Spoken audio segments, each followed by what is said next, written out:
Welcome to Trial by Wine. We take a closer look at crimes that highlight how fascinating humans can be. Schmitty, Swanny and Clarkey visit crimes and run them through their jury of three, debating both sides of the case to agree an appropriate, if totally fictitious, sentence. Please be advised, Trial by Wine may include explicit or disturbing content and will include drunken rambling. Listener discretion is advised. All right, how are we? Not too bad. Bit warm.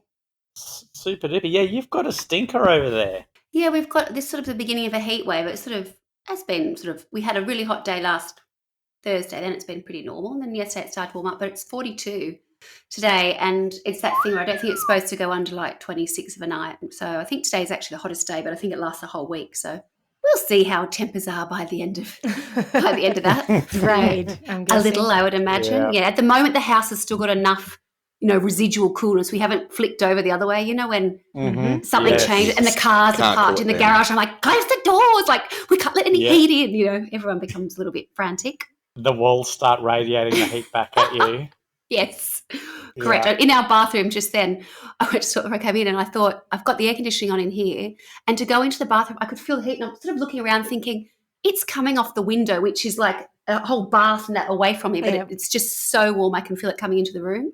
Which is, very unusual. There's not like the sun on or anything. Yes, how are you guys? Bit cooler?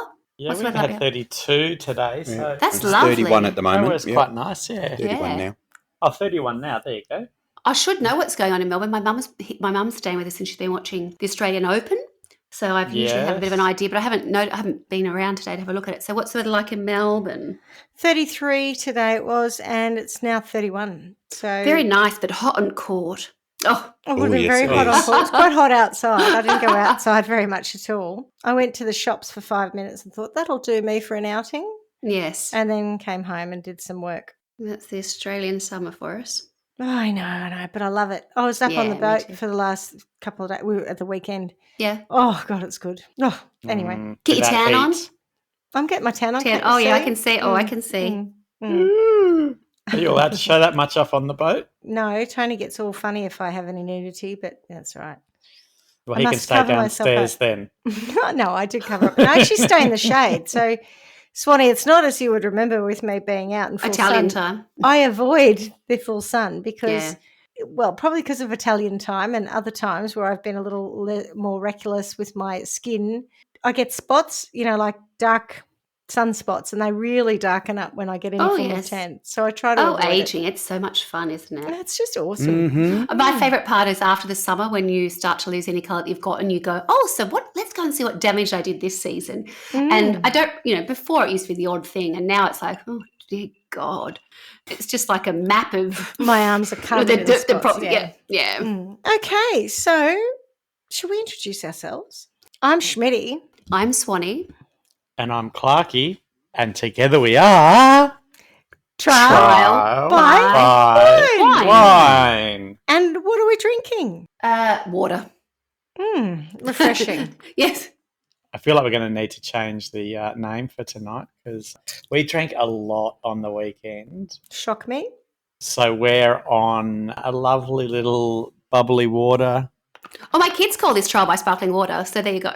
That's what I predominantly drink, Let's go with that. So, it's got a bit of lemon, lime and bitters in it, which is delicious. Oh, nice. So that's alcoholic. Well, there you go, tiny bit. How about you? I am drinking sparkling water.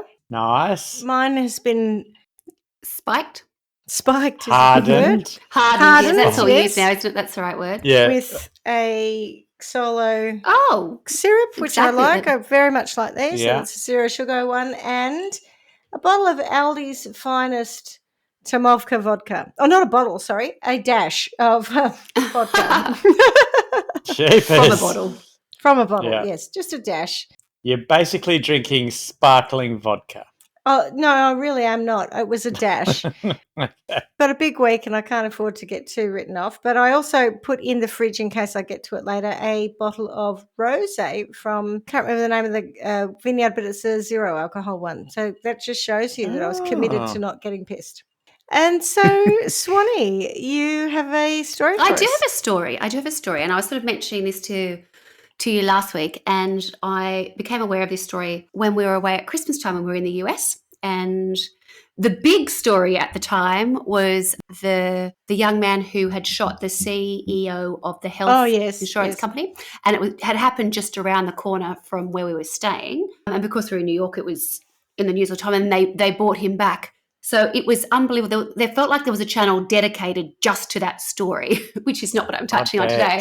But just, when they do it in that real US thing, and the news can just run all day, and they just find something to talk about, and they put a helicopter watching a helicopter flying in. But anyway, so this story came up. Push bike driving by. We'll give you 20 different angles of exactly totally the same right. thing. Anyway, so this story was actually one that was just covered in the news. It wasn't 24 hours a day because it's a little bit of an older story. But that's where I took note of it, and I thought I must look into that when I get home, and I have done that. In terms of my sources, I have used NBC News.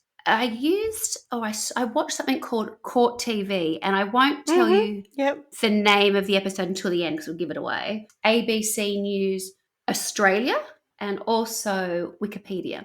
But they were sort of the main sources that I used, to be honest. So that doesn't give too much away. But we are going to start with a little bit of map work. Oh, good. So everybody can put their geography hat on. And this crime occurs in a town which I would call Delphi, but they call it Delphi. So as in the Greek letter, but Delphi, and they call it Delphi. So Delphi, Indiana. And Delphi, Indiana is a very small town. It's like 2 sort of built up blocks. As often is the case when you grow up in Australia and a town is small, it's often remote and it's not particularly close to, a major city. But when I looked at where Delphi, Indiana was, it's about 2 hours from Chicago and about an hour and a little bit from Indianapolis. So it's kind of sits between the two. So major centres. And there's just this little teeny town, of which there's probably millions of them. And it's just another little small America Midwest town that doesn't particularly have any outstanding attributes. It's predominantly labour in the field, corn and soybean. But it is not so much well known for, because I suspect you'd only know it if you were there. But it has lots of hiking trails nearby, and people would quite often head from in town out. The kids would go for walks, adults would take picnics. It was kind of their leisure outlet, I guess, like we would go to the beach or down to the lake or whatever it is that we do. This is what they did. They would go to these trails. So I need to take you to 2017, and on February 13th, 2017, these trails that I've sort of referred to, 2 young girls, Abby Williams and Liberty German. Actually, I'll tell you their full names because their names are really quite sweet. And I think I would guess they've been named after somebody special in their family. So Liberty Rose Lynn German. I'm suggesting might be a grandmother's name or 2 in there. So Liberty Rose Lynn German, who went by the name of Libby, and also Abigail Joyce Williams. And I had a granny called Joyce. So I thought, you can tell that they're little girls who've been probably got their grandmother's names in them. Anyway, they were best friends, and they actually did have a 3rd girlfriend as well. But Libby and Abby decide to go out to do one of the trail walks, which they often do. And so Kelsey, who is Libby's older sister, she drives them over to the beginning of the trails and drops them off. She drops them off just sort of about 1:35 in the afternoon, just sort of like on the side of a road where you start the hiking for this. I think it's called I never quite know how to say it, Monon High Bridge. And the Monon High Bridge is what everyone sort of goes to, certainly the teenagers. And what is it's an abandoned, old, rickety, elevated rail bridge. So it's the kind of thing you would see in a movie. I mean, we really wouldn't have them here. Stand By Me was, something where like they that. go looking for the body. Yeah. There are no sides on it at all. Like to walk across, you would have to have, you'd have to be a bit bold and a bit of a teenager to want to even do it. So it's sort of falling apart. It's about 100 feet down to what's underneath, and that is Deer Creek. But that's kind of part of the appeal. I think the kids go out there and they walk around the lake or whatever else, but this abandoned rail bridge, Monon High Bridge, is kind of what the girls would have been, probably going out there for. So as I said, the sisters dropped them off about 1:35, and at 2:07 p.m, so not long after, Libby posts a photo on Snapchat of Abby on the bridge, and you can see her coming across, and that's the last time that we see the girls. But there's that timestamp on that, so we know exactly where they were, and it was because of Snapchat that they were able to do that. When Libby's father goes to meet them, and there was an agreement that he'd pick them up at 3:15, the girls are not where they were meant to be, and nor do they turn up. So the family sort of start communicating with each other, and the family report the girls missing at 5:30 p.m. And at that point, not only is their family already looking, then it's sort of, the town kind of comes and helps. At that point, people don't think, when I say people, the head of the police department there, he didn't think that anything was nefarious about this. He just thought, I think quite often teenagers go missing for a little while, there's not a hell of a lot for them to do. They just didn't strike me necessarily as girls that you'd think would be, they weren't overly mature. They were still, and I say this knowing that it could sound quite judgmental, but they were young girls who hadn't yet become young women. To look at them, they still were like, they had a little baby fat. You know what I mean? When you just kind of look at girls and they're sort of, they haven't. Just teens. Just teens. They were 13 and 14, but they were not sophisticated. You'd have thought they might have been cusp of preteen. Yeah, exactly. That sort of real 13, 14 young, they were chubby, not chubby, they were not. Do you know what I mean? They were not. Prepubescent almost, Yeah, they weren't, I don't know. They just looked like two kids. Innocent kids. Yeah. Exactly. They didn't look like young women at all. There was that's not the look that they were giving off. They were still very close with their family. They had sleep, but they were sort of still cute, where they were trying to do a couple of things, I guess, that were a little bit more teenagerish. And I've seen stuff where they had been talking to boys online, but sometimes those boys were not boys. It was people catfishing them, which of course came to bear later. But, all the stuff that I guess normal teenagers do. Yeah. So they started a search for the girls, and they were unsuccessful, and the search was called off about 2 a.m. So I'm not sure, did I say this at the beginning what day it was? The 13th of February. Yeah. So now we've clocked over onto Valentine's Day 2017. The situation changes quite rapidly when, unfortunately, at about noon, the girls' bodies are found. And it's about 800 metres east of the abandoned high bridge that I had mentioned, and their bodies were found on the north bank of Deer Creek. So initially, the police do not release the details of how the girls have been murdered. They don't want to give too much away. Yep. So all they've got, certainly all the family have, is the sister dropping the girls off, the Snapchat image that Libby had taken of Abby and posted, and then them not turning up for Dad. So they really don't have a hell of a lot else to work with. About 2 days later, on February the 15th, the Indiana State Police began circulating a still image of an individual that was reportedly on the Monon High Bridge Trail near where the two girls were slain. It's a grainy photograph, and what it appears to be, but when I say it appears to be, it's pretty clear what it is. It's just that you can't get any real detail. Yeah. It looks to be a Caucasian male. He's got his hands in his pockets. He's got his head down, and he's clearly walking across the rail bridge. I mean, there's no question about what he's on or where he is, because there's nothing else around it. As I said, there's no sides, there's no trees. It's literally going across a creek. A rickety bridge, Yeah. So it's clear that photo's been taken of him. Is that a CCTV No. photo? What they don't reveal at that time is that one of the girls have taken it. It's been on it was actually on Abby's phone. Right. Wow. So what the police have got is Abby's phone, and then when, of course, they go and look at it, there won't be the record of the Snapchat photo, I don't think. But then there is this image, this grainy image, but clearly the kind of image that you might just, if you're not feeling comfortable, I'm just going to take of that man, of that discreetly. So it's not a great photo. You can tell that it's just, and I think we've all done that for different things. Normally I'm doing it for some reason I shouldn't, because I think someone's dog's cute, or I like their shoes, or whatever it is, a number plate, just that number discreet. plate for me. Yeah, just that thing. And then you look at it months later and think, what was that? But in that moment you just think, I might need that later. And good on Libby, for she must have felt something's not right, because he's not terribly close to them, but not so. I can't tell exactly how far away, but I would guess it was less than 50 meters away. Because on the bridge, at a guess, maybe 35 meters away, 40 meters away. And you don't think it was taken accidentally? She'd taken it. Okay. I don't think it was. So he might have said something, or or just, I don't know why at that point. Who knows? So that was what they released to the public. And then it was dubbed quite quickly as Bridge Guy. Who is Bridge Guy? So the town goes into overdrive trying to Bridge guy. make a match. And you'd think, God, it's so small. How hard could it be, right? You would think, wouldn't you? Yeah. Even based on his outfit. I reckon I could tell you half the people who are in Cottesloe if they showed me a grainy image. I'd be like, I don't know the man's name, but I see that guy at the shops or I see him running by. Yeah, or go there at he walks his 9 dog. o'clock tomorrow, you'll see him. He had a pair of jeans on and a sort of a, I guess it was a wind cheater kind of jacket, or I couldn't even tell you actually. But he was then named as the prime suspect in the double homicide. So Bridge Guy becomes a real thing, across Indiana. How good you are as an eyewitness. I couldn't fucking tell you. Yeah, idea. I don't know.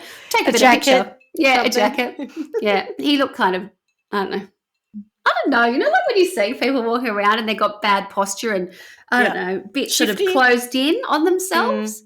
Their posture's not, it all is all a little bit hidden. Yeah. And I'm pretty sure if he's about to do something that he shouldn't be, it might be for a good reason. He's a bit hidden. Yeah.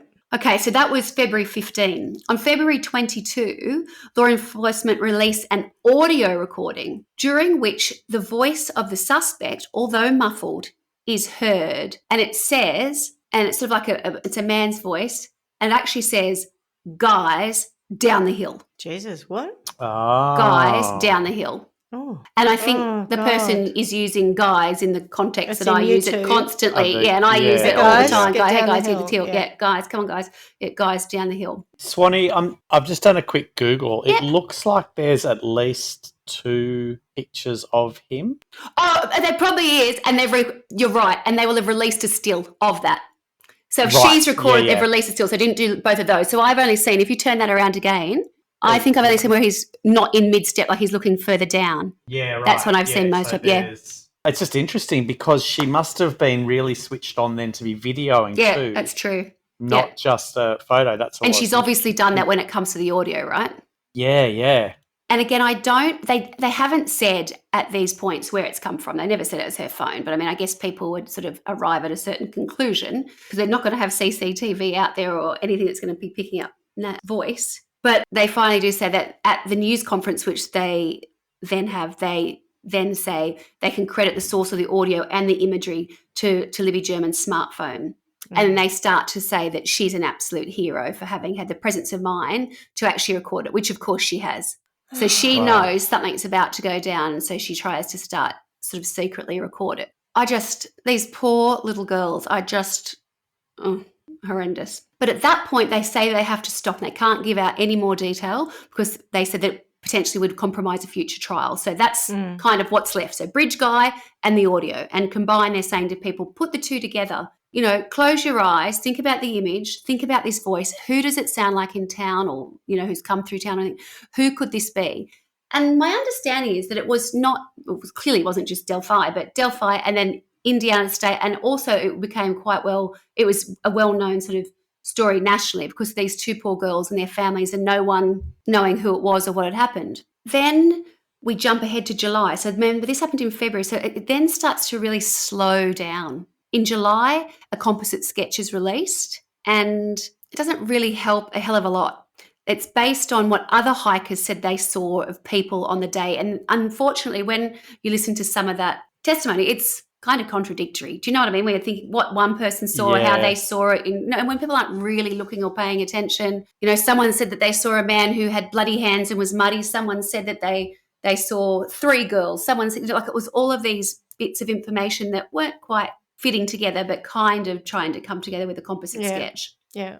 With that, do you ever think, like, if someone asked me to describe someone that I saw, what would I say? Because Stuart and I'll go places all the time, and I can't remember what he's wearing when we're traveling and he's in a crowd or whatever. It's like, oh God, if I had to do that, I would be the worst. There are times when I've been in a situation where something doesn't feel right, and I'm not talking about necessarily where I personally feel at risk or whatever else, where I've taken note of something and I thought, that feels a bit odd, where I've done that. But for every other thing in the meantime, well, no, I don't think so.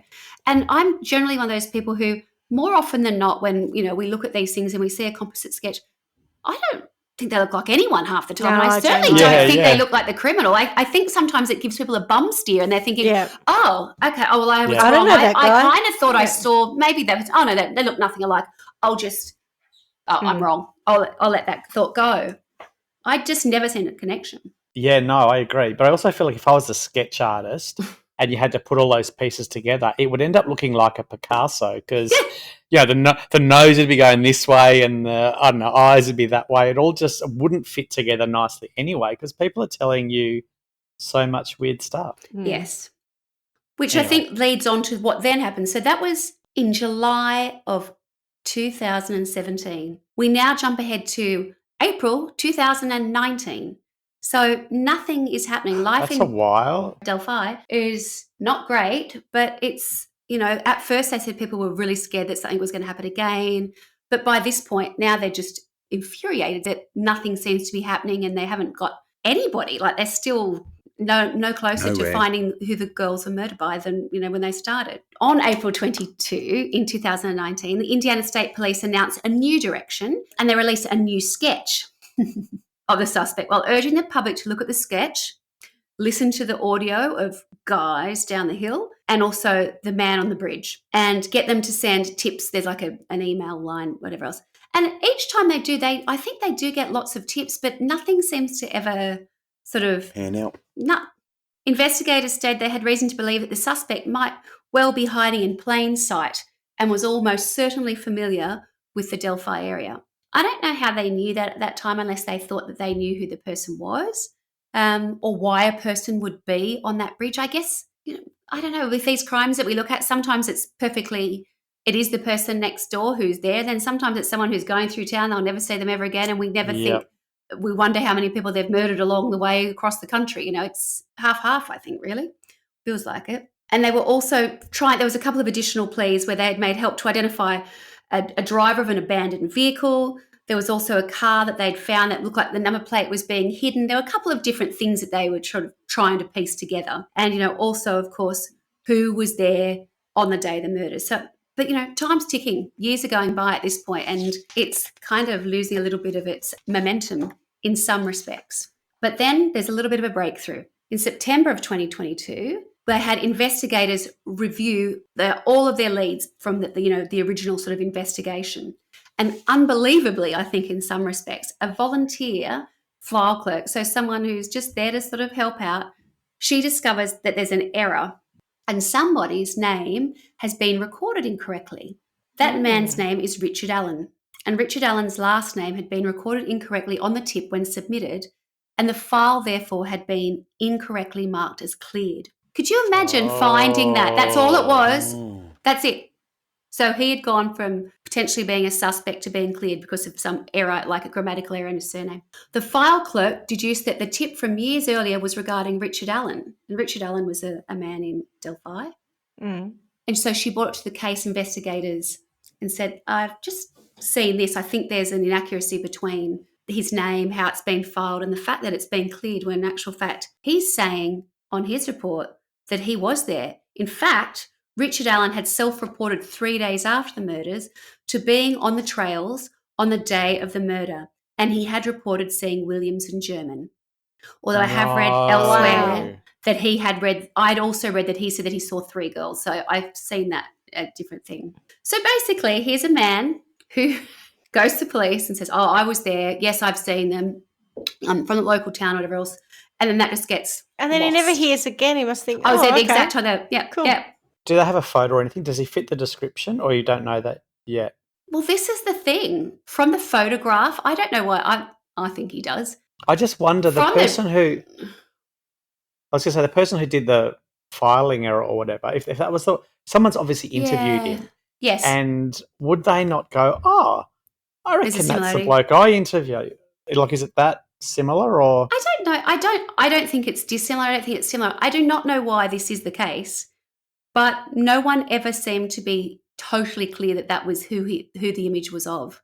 Mm-hmm. And it's so strange where, as you say, it's footage and they still were never able to absolutely say that was. I mean, he's got a beanie on. That's a fair disguise. Yeah, but you know what I mean? Like normally they can tell with everything these days. Go, they'll do facial recognition. Facial recognition. Yeah. Oh, that's a measure this, measure that. All of a sudden my phone knows me. So why can't you do a little bit more?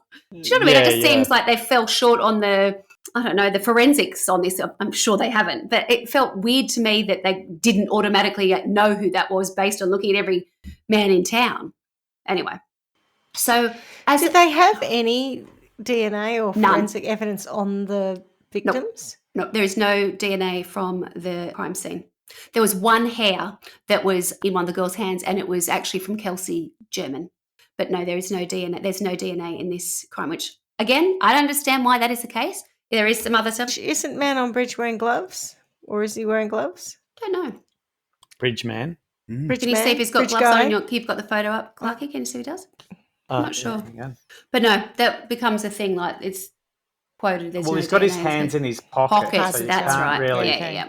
I mean, it would be hard looking at that. Yeah, I don't know what it is. You can't really exactly. I mean, looks like someone who's heavy set, not much neck, big face. I don't know. It's hard. Do you know what I mean? Jumpers on underneath the Yeah, jacket. you can't quite tell what's in. I mean, it would be very cold, I dare say, in February in Indiana.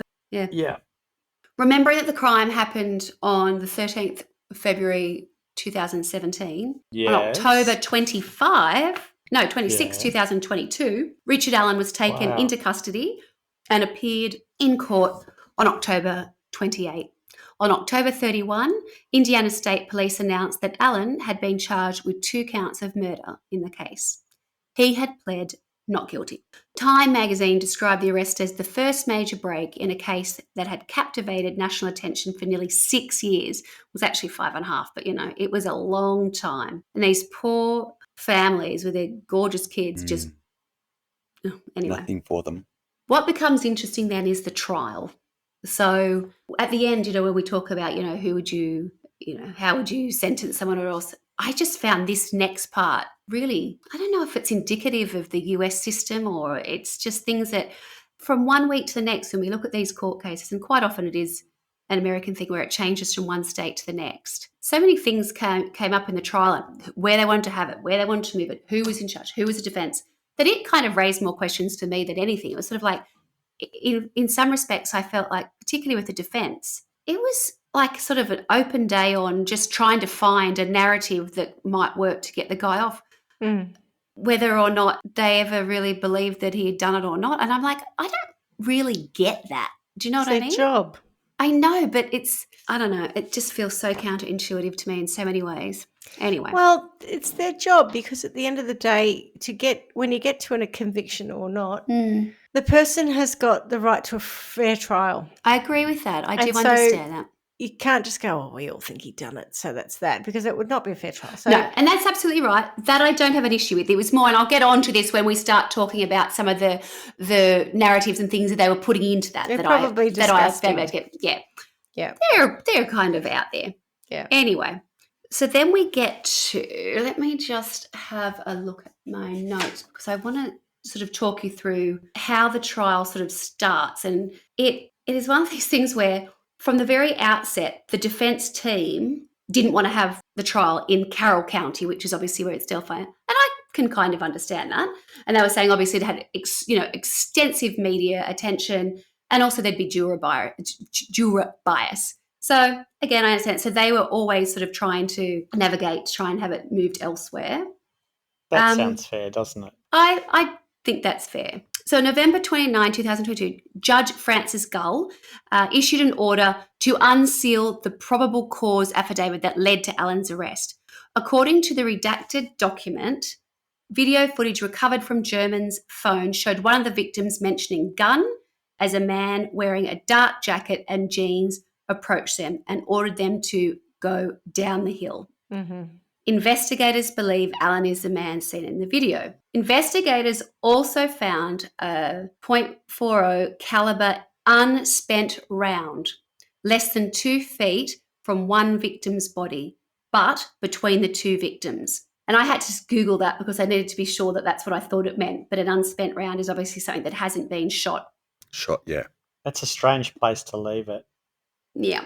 A witness said she saw a man walking away from the bridge wearing a blue-coloured jacket and blue jeans and was muddy and bloody. Another witness and a tip mentioned the car was parked oddly and appeared to be parked in a way to hide its license plate. Investigators said the description of the vehicle matched a vehicle that Allen had owned in 2017. According to a probable cause affidavit, Allen was interviewed by the police in 2017 and said he was on the trail that afternoon for around 2 hours. The document also said that in a subsequent interview in October 2022, Allen told authorities he had worn jeans and a black or blue jacket that day. He had gone to the bridge to watch fish. So that kept coming up again, like the documentaries and stuff. They're like, he went to watch fish. Yeah, That's fish very watching. calming. Yeah. Calming. We don't know a lot about Richard Allen. We know that he was born in 1972 and he grew up, this is very confusing, he grew up in Mexico, Indiana. It's just the name of the place, which is near Peru, Indiana, where his mum lived, which again just makes me laugh. So he grew Just up in up the Mexico, road Indiana. from Bolivia. Yep, he was a student at North Miami Middle High School, again, which was still not in Miami that we know, but in Indiana. He did track and field. He went to a community college. He studied accounting.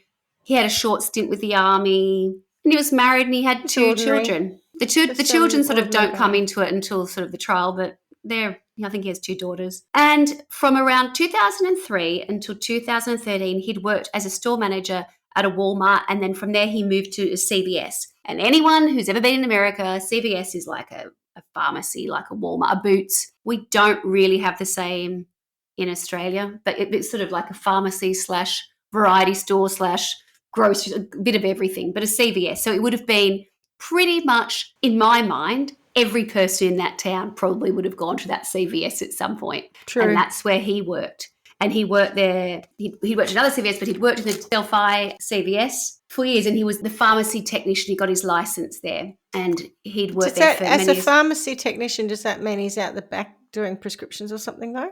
Like, so it's possible people might not have seen him that much? I don't think so. I think you to touch anything like that, you'd have to be a pharmacist. And even, I think maybe you could take prescriptions, though. I was thinking more like that. On the front counter? I don't know. Yeah. I don't know. Probably within the prescription. Putting them together. Something like that. Yeah, someone who's not doing the pharmacy work. Well, it depends. Like, there's compound pharmacies, this and the other. I don't know. But I still think it's a pretty high visibility, even if maybe someone in your family would have gone in there, because people don't just use it to get their drugs. You might be getting, a gift in there, or sunscreen or makeup or vitamins. Those shops, they sell everything. Pool gear, it's amazing when you go into a CVS. It's got every bloody thing. It's just so American. They're just like the drugstore. There's a whole sort of, I don't know, it's just confusing about where he says he was and what he was doing. He told authorities he'd been at his mother's house in Peru, which is in Indiana, just to confuse things.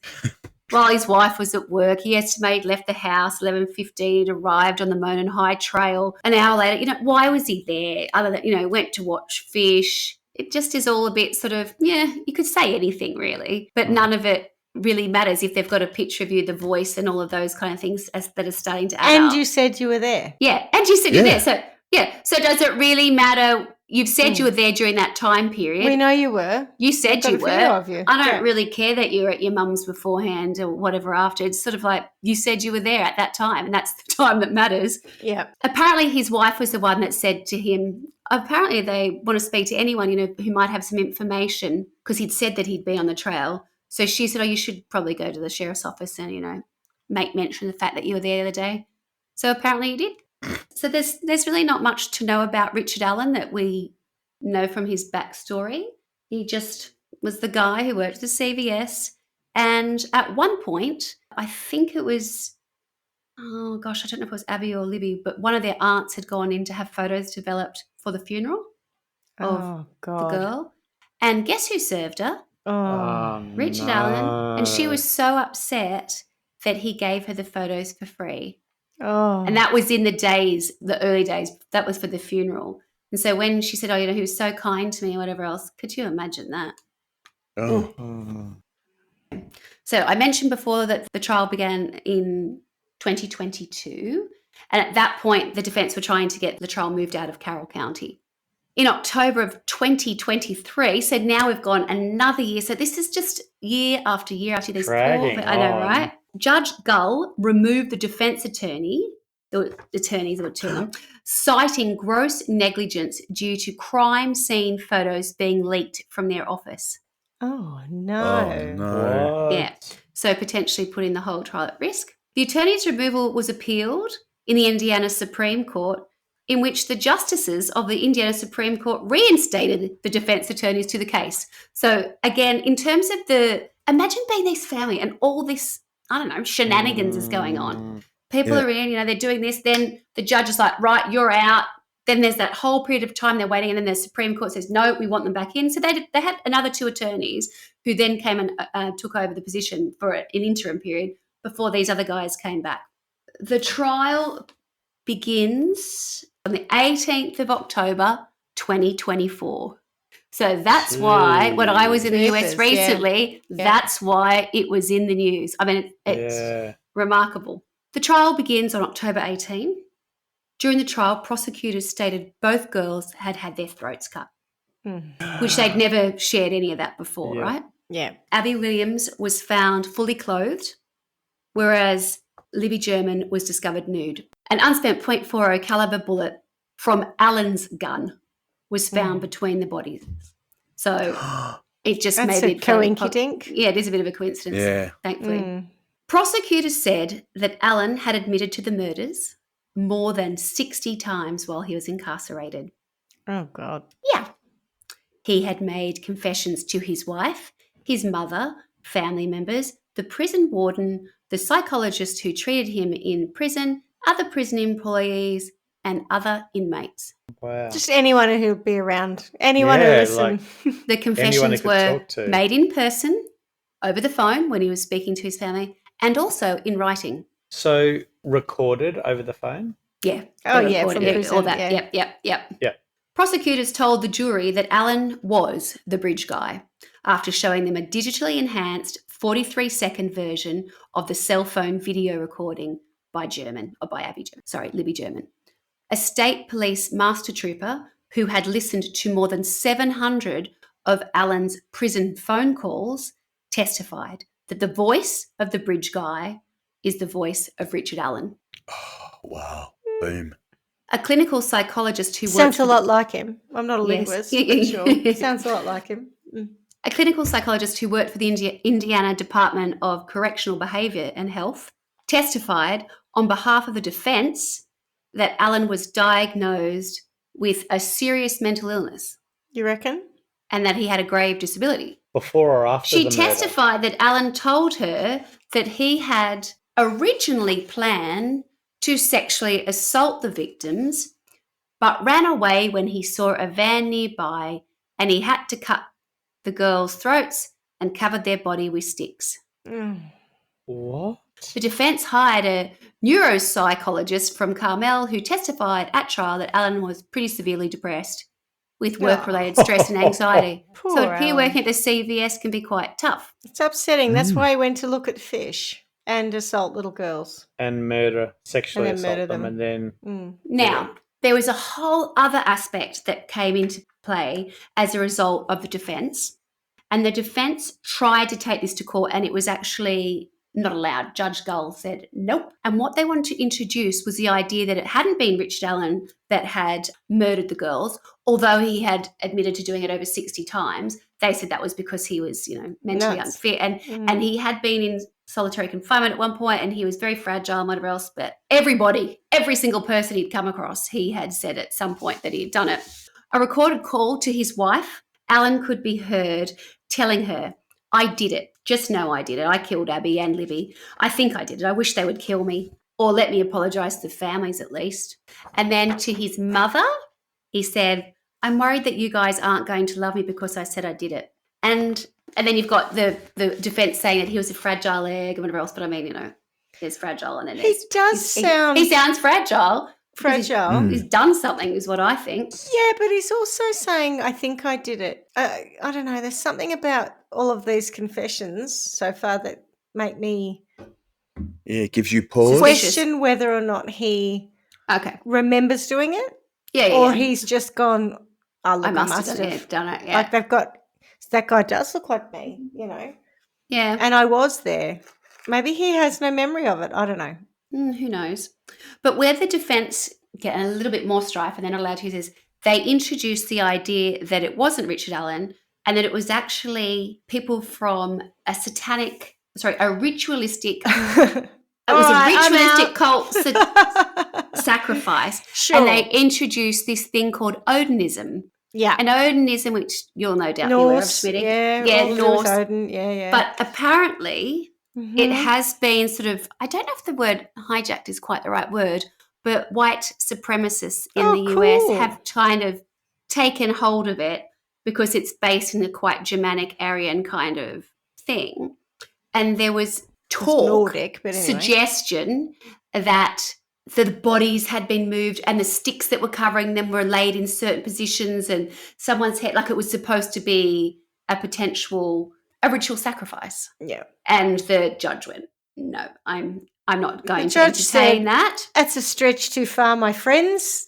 That is not going to be submitted. Yeah. Yes. So I don't think Odinism is necessarily, I'm not saying, well, actually, I kind of have said it. I didn't mean to suggest that that's all it is. I think, as you say, it is based on Thor. It's Norse. It's pagan. Odin, in point of fact, yeah. Yes. But it's not, I think Thor is there's a number of different gods, isn't it? They sort of. No, Thor is a god. But there's not just one. It's not a monolithic sort of faith as such. There's many, like there's certain. Oh, true. Yes. You know what I mean? Thor was one of them. Yes. And so in their imagery and stuff, they might have the hammer, but there was Freya was another. There was, what have I got? I've got Odin, Thor, and Freya in my notes. They must have been. Isn't Odin the father of Thor? Yes, that would possibly make sense. I think it's he's Odinism. yeah. I think that there are people that practice it, and there's no suggestion that they're I don't think naughty. It has anything to do with actual Norse mythology. No. What I'm reading is it's a reconstructionist religious organisation named after Odin. Yeah. Concedes itself as folkish heathen movement concerned with Germanic paganism, mythology, folklore, and runes. As a white supremacist organisation, the Odinic Rite limits membership to white individuals holding the belief in heathenry as the ancestral religion of the Indo-European race. Which, in fairness, heathenry is the ancestral religion of the Indo-European race. I mean, just ask the Romans. I don't understand that. What does that mean? Well, because Christianity, which is this, to your point, it's the idea of one God. Oh, yeah. Only 2,000 years old. The Romans were around. Right. The Norse were around. Like all these other Indo-European ancestry of religion. Yes. Yeah. That was certainly the back for most of them. Yes. Okay, so where do we get to? I guess we then arrive at. So you're confident maybe the US. He did do it, yeah? That's a good question, actually. There was nothing that was in my mind that was 100. There was no DNA. It's no smoking gun, yeah. No, there's no smoke. You're quite right. There's no smoking gun, but based on the experts that were involved, I think that he probably did. Well, more than probably, I reckon he did. Were either of the girls sexually assaulted? No, I don't think they were because it's not written anywhere. They don't talk about that. Although one was naked. One naked, one fully clothed. Could have been in the process. Maybe. And then we slit their throats. Because somewhere where I said that I've read somewhere that he'd seen a van. Yeah, he got spooked. Yeah, so no, there's no. Wouldn't you, if you got spooked, wouldn't you get up and run away? Like, if you get spooked, I think, I'll just cut their throats. And there's two of them, Although he had a gun. Sexually. But did he have the gun? Is that what that means? Or does it just mean there was a bullet that he had in his pocket or something? I don't understand that. How does that work?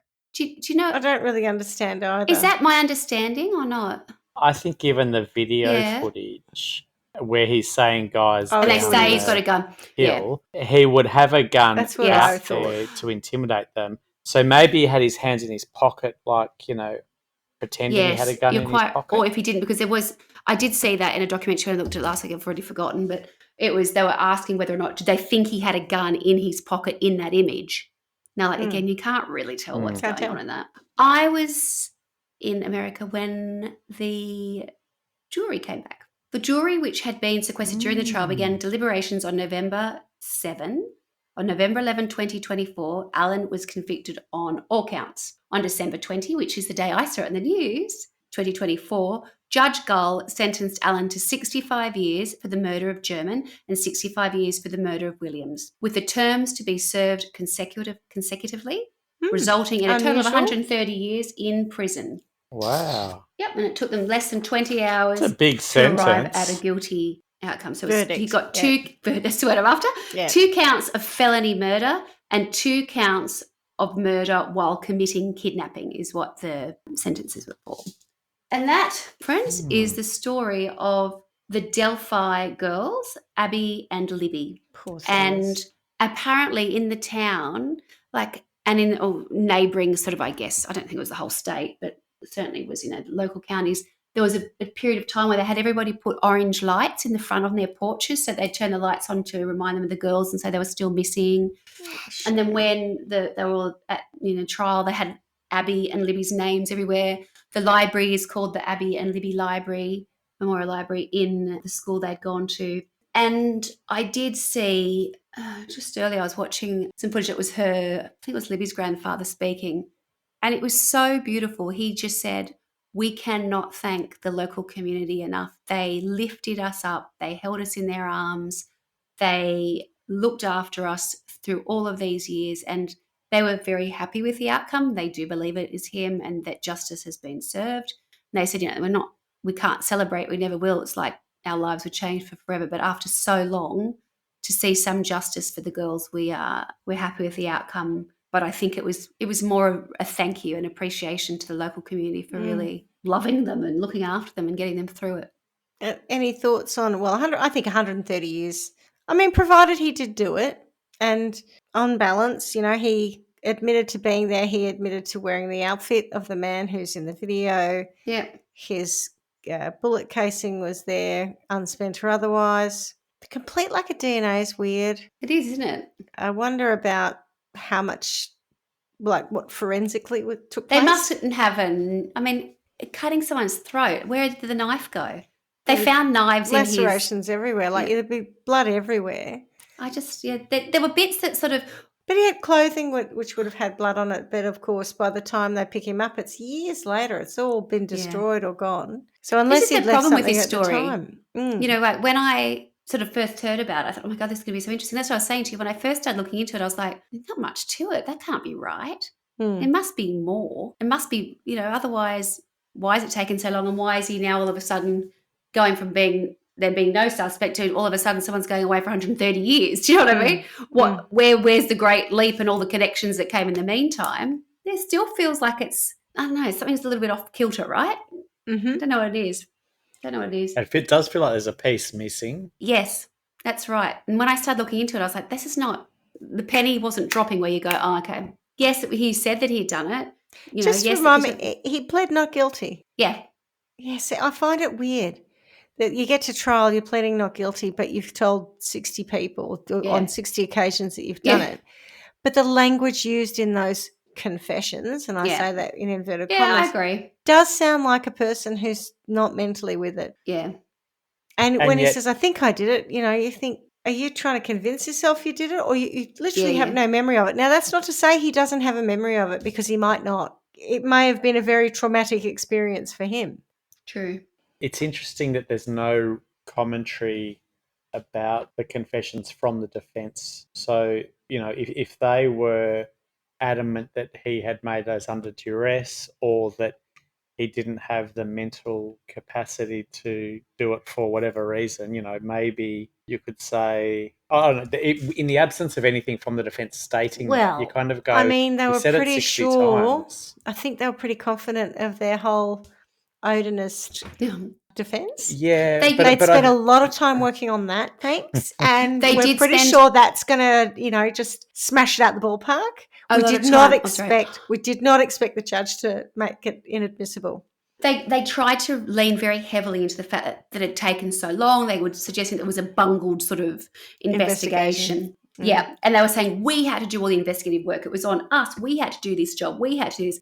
And then they said, he'd sat in a cell for more than a year, just making himself into this sick little fragile egg, they described him as. No wonder he said that he did it if, he's not mentally fit. So that was sort of their argument.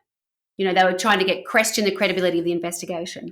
Yeah, which I think is always very important, and I think that's the job of the defence, but it doesn't sound like there's anything much to their claims, and they kind of lose credibility for their client in that process. Even with the other stuff where the other images had been released from their office, it didn't really, doesn't I don't know, look it just good, felt like it? a bit desperate. Yeah, just sort of, I don't know, just trying to undermine the legitimacy what of value would that have had? Or just potentially like another delay, another sort of, potentially people had seen it in public, so release some of the things that people hadn't known before than they did know. That's all I could sort of garner from that, but I don't know. It sounds like they thought he was guilty and they couldn't really come up with anything to prove otherwise.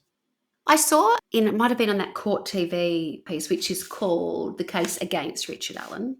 And this was obviously a lot of the stuff that you were able to watch was not recent. It was before he'd been sentenced, right? Because it's only been fairly recent. And I did check. It's today. I think he has a month because they said he's going to appeal it, and he has a month to do it, or 30 days. So maybe it isn't today, but it'd be any day. And I don't have an update on that. But they said he was definitely going to appeal the conviction. So a lot of the stuff that I'd seen predates them going to trial. It was like from the last couple of years. Nothing was filmed in November, December last year that I've got access to, certainly. But one of the attorneys who'd come in to cover when the first two had been taken off the case, and there were two attorneys, they interviewed one of those guys, and he said, I've defended lots of people in my time who are guilty. This guy's not guilty. He was the only person that said it, but he did say in this show, he had no cause one way or the other to say what he thought. He wasn't even representing him then, but he's like, he's not guilty. And I was like, interesting. That's odd. Did he seem remorseful at all, or is he still saying he didn't do it? Do you know anything know the answer about to that, or Clarky. I don't know. That's a good question. I don't know the answer to that. I've not seen any footage of him speaking or being interviewed or anything, really. Just sort of, when people become more, in some cases they just become more and more troubled, and just apparently when he was sentenced, he looked to his wife and said, you're the girl's okay. And she said, yeah. And then she must have taken an interview and she said, this will not be at the end of it, we'll appeal. So they must think he's innocent or worth fighting for. I don't know. That's where we're left. Wow. It's that just feels like there's a chunk missing, doesn't it? Like, I know. Like he doesn't, the reason I was asking about the remorseful bit is it sounds like he's done everything right along the way. Like he went in and said he was there. Yeah. He told them what he was wearing. He was truthful with a whole lot of things. Yeah. But then he's gone in and said he didn't do it after saying, he pleaded not guilty after saying 60 times he did do it. It's so confusing. His behaviour through all of that is inconsistent. And where would we be left without Libby's footage? Where would we? Away with nothing. Just nothing. They had nothing to go. How? You know what I mean? That's just maybe the bullet. That's it, right? No fingerprints or nothing. Nothing. There's nothing. It's just because you would have had absolutely nothing to go on. And how would you even know it was his bullet? Yeah, you would have had to be very lucky to have I been make able to the assumption that when they picked up that thing, when they got to him, they found out he had a gun, and then they had a look and correct. They found it in his house. When they did a search the house, they found knives and guns, of which the bullet happened to be from one of the guns. That's how that came about. So when you say happened to be from one of the guns, a match or just would have fit one of the guns, but the same caliber. This is where I'm really unclear about guns and how guns work. Let me see if I can find. Because I think any background of that's what I was wondering. I don't think so. I was wondering if he had any background of any other crimes or anything, because to kill two people in the same attack and practically get away with it, but for this, the incredible actions of one of the victims, it's unusual. It's not to say it's not possible, but when it said it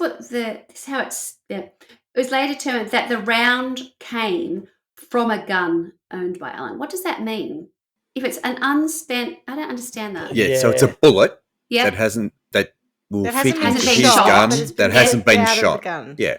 It's been in there. Oh, God. But I would have thought that you would have to fire it, because when they normally match a bullet to a gun, it's because of the triangulations. The marks that are left on the bullet. Yeah, that's where I was thinking, because that's why I'd been Googling unspent round. Yeah. And it was my understanding was that it had been in a gun but had not been shot, but this was clearly separate to a gun, so I just wondered how. So many questions. I'm probably made you more annoyed than anything. I don't know where to go with that. That's for sure. I mean, God, if he did do it, no problem.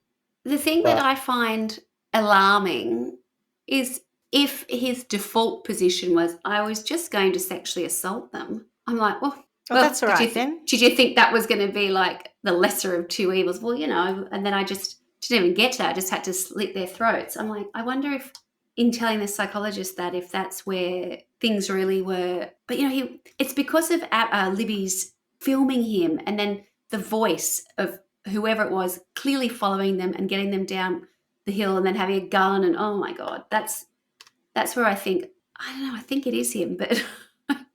It's interesting, though, that he's got a gun, but he slashes their throats too. Yes, and so where did that night? I know, it's very confusing.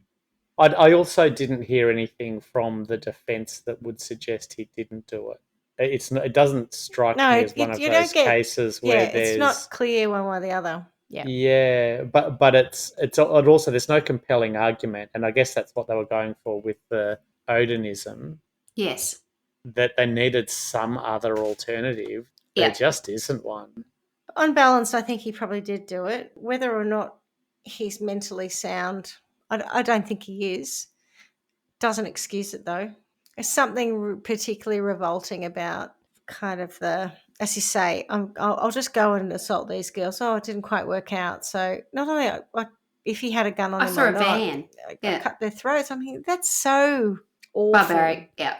And if you've read further descriptions about how they were found and all the rest of it, it sounds like he had them. They were both nude. One was wearing the other one's clothes that were wet. Yeah, it's all very complicated. Oh. So the point is, those two girls had a very traumatic end. Yes, agreed. Yeah. So I think Richard Allen, if he is a fragile egg, let's turn him into a fragile egg, like Humpty Dumpty. And drop him off the bridge. Push him off a bridge a few times every now and then so he can get a few more cracks and then put him back up. He's a fragile egg. All the king's horses and all the king's men. Yeah. Couldn't put Richard Allen together Basically, again. Yeah. There you go. Oh, that old chestnut. Yeah. What do you guys think? 130 years, I think, is an excellent punishment, provided he lives for 130 years and gets to see out every day of it. But it does sound like no parole in a hurry. Maybe we should make him live for 130 years. There you go. Give him a gift of longevity. But just 130 years, or whatever the remaining term of his sentence is, so that on the day he would be completing his sentence and due to leave, he dies. Oh, you want him to walk out and then collapse or something? Do you? Yeah, like literally go, I'm free. No, you're not. Okay. Swanny? I don't even know. I really don't know. I'm just trying to think somebody else along the way, but I didn't have enough information along the way. It all felt very sort of either contradictory or a bit too top line.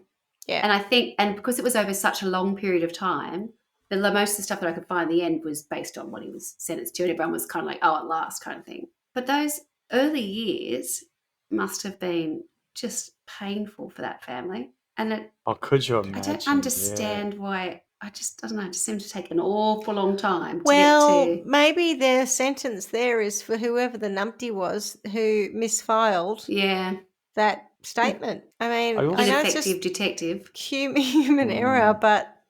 Defective detective, not ineffective. What am I talking about? It was pretty ineffective. I'll take that. Yeah, you take that. Yeah, I could have just been a clerk, but take your job more seriously, people. It is awful when you think about when it's that idea of you lose your children because they have been kidnapped and murdered, and then it's all this additional bullshit that you've got to put up with and suffer through on top of that. Do you know what I mean? It's not just the fact that your kids have been, or child in that instance, I guess, has been brutally murdered. It's how taxing that is on a person and family and your entire future. It just destroys people. It does. Anyway. So this is interesting. Going back to the police person, because I don't know who it was, who must have interviewed him at some point. Here's a picture of him. If you interviewed that bloke, you could reasonably assume that... Yeah, based on body type, I think. Enough to go... I think that's a bit of a stretch. Enough to go, I reckon we should get that bloke in again just to, if they've interviewed him, he said he was there, there's that footage, I reckon you could reasonably go, surely we should talk to him again. To Swanny's view, sort of précis at the beginning about Delphi and it being a small town might not have a massive genetic pool. So maybe lots of blokes look like that in Delphi. Well, maybe that's it's a bit the Delphi look. I also wonder... Well, we call it the Delphi Are they look. born with it? Yeah, and maybe it's Delphi. Maybe it's Maybelline. Delphi. I wonder if, because he was a pharmacist technician or whatever it was, pharmacy technician, if that's not a trusted role in society, and so people automatically kind of, or by default, would ignore it, quite possibly. And I did look it up. They do assist the pharmacist to do prescriptions, so they'll do that. But they probably are front of house. They do other things, like they make sure that it's all done above board. It's the prescription bitch. It is, yeah. Processing insurance claims, tracking inventory, preparing compounded medicines. Bitch. Do a little bit of everything. Nothing too serious, but a little bit of everything. Nothing that requires a pseudo-medical degree. But no. Yeah. So, but you're right. You know, he's a guy in the pharmacy. He helps people. He does. And to your point, he gave her the photos, and he did it. Yeah. Nice guy. Gave it for free. So, you know. Well, Swanny, I did know about that case. I didn't know the intimate details of it. There you go. One last thing that I wanted just to finish it off, which was after the verdict had come out. Libby's older sister, Kelsey, had been a fierce advocate for her sister, unsurprisingly, and for Abby before the gag order forced her to stop appearing on podcasts, talking to media, and commenting online. And then following the sentence, she shared a photo of the girls, her and her sister, in front of a sunset, smiling, wearing light-up glasses, cute. Like we're on New Year's Eve or something. Oh, my God. So sad, though. I know. This is so sad. Your sibling have that, because she dropped her off, remember, her and a friend. Yep. That's the kind of stuff that just screws with people when she's like, you know, why didn't I see something? If I'd had a different decision. If I'd done that, or if I said, girls, don't go, you're a bit young. Yeah. Or we went a bit later, or, Yeah. The sliding doors thing. You can't live like that, Kelsey. You know. No, Kelsey. You didn't kill the girls. No, not at all. That Richard gag order must have been horrendous, because for such a long time nothing was happening. So of course she's going to be speaking out, doing everything she can. And then obviously they find someone. Oh no, I understand. But then they finally find someone who they keep knew all along, and now they're saying, shut up. And it's like, well, do your fucking job, mate. I wouldn't have to have done that in the first place. Choppy chop. It must be infuriating. Yeah. Good story. Very sad, as they often are. And as we say every week, miss you already. Ciao. Bye. Thanks for listening to Trial by Wine. You can contact us at trialbywine@gmail.com. Please rate, review and subscribe to Trial by Wine on Apple Podcasts or wherever you get your podcasts. If you'd like to support us, you can become a patron at www.patreon.com, Trial by Wine, or visit our website www.trialbywine.com to donate to us. Your support will help us cover many more cases and apply wacky sentences. We really appreciate you listening and hope you tell everyone about us. Our cover art is by John Christo and music is by Beauchamp from pixabay.com.